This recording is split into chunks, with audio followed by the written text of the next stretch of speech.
नमस्कार मित्रगणहरूलाई फेरि पनि यो सानो भिडियोमा यहाँलाई स्वागत गर्दै यो सानो प्यारो नानीको कहानी म भन्न गइरहेको छु।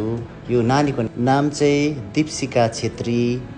नाम चाहिँ मेडिकल टर्ममा चाहिँ भन्छन् अर्थोग्रेफोसिस यानि क्लब लेग्स भन्छ र यो गत 3 वर्षदेखि चाहिँ डिकेको वनमा बसेर एम्समा ट्रिटमेन्ट चलिरहेको छ र एकदम जटिल अवस्थामा आएको थियो र अहिले चाहिँ एकदमै राम्रो भएको छ। अपरेसन भएर 3 वर्ष पुगिरहेको 3 वर्ष सानो नानी जन्मिनु साथ आएको र 3 वर्ष अहिले पुगेको छिन् उहाँ र हाम्रो सामान्य मुख्यमन्त्री साहबले नै सबै उहाँको खर्चपातदेखि हस्पिटल खर्च सबैको उठाइरहनु भएको छ।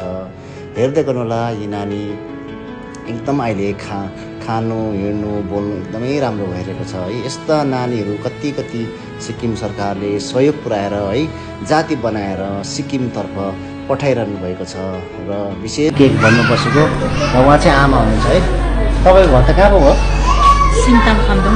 सिङताम खाम्दोङ है। त्यसो कहिले कस्तो छ नानी अहिले ठिकै छ है।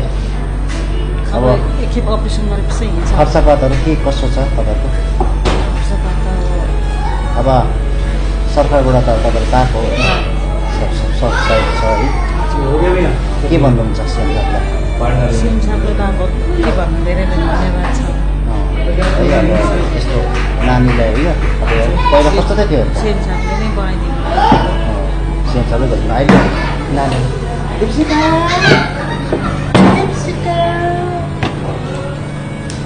हेलो गरिदिनुहोस् मेरोमा हेलो गरिदिनुहोस् सक्छ म कत्रो ठुलो भयो दीपशिका आमा हेलो गरिदिनु हेलो गरिदिनु हेलो गरिदिनु हेलो गरिदिनु।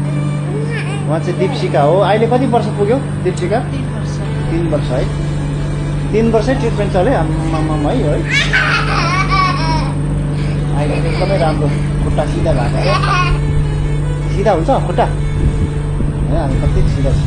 उठ्यो उठ्छ उठ्नु पर्छ आम्मा के दामी देखायो दीपशिकाले। अरे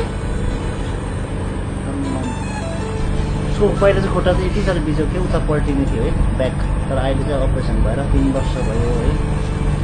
उहाँको बहिनीको कति वर्ष पुग्यो? 3 वर्ष है।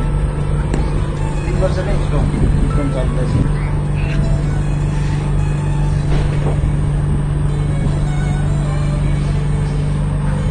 नयनको बहिनी हो दीपशिका? होइन मेरो के हो? बहिनी घरमै छ। बहिनी घरमै छ? ऊ चाहिँ को? ऊ मेरो दीपशिका मात्रै। दीपशिका मात्रै हो? दीपशिका मात्रै हो? दीपशिका हेलो गरिदिनुहोस् न। हाई गरिदिनु। यो भर्खर अपरेसन भएको है दुइटा है। अब कहिले कुन छ अब अपरेसन त? यो खोल्छ नि।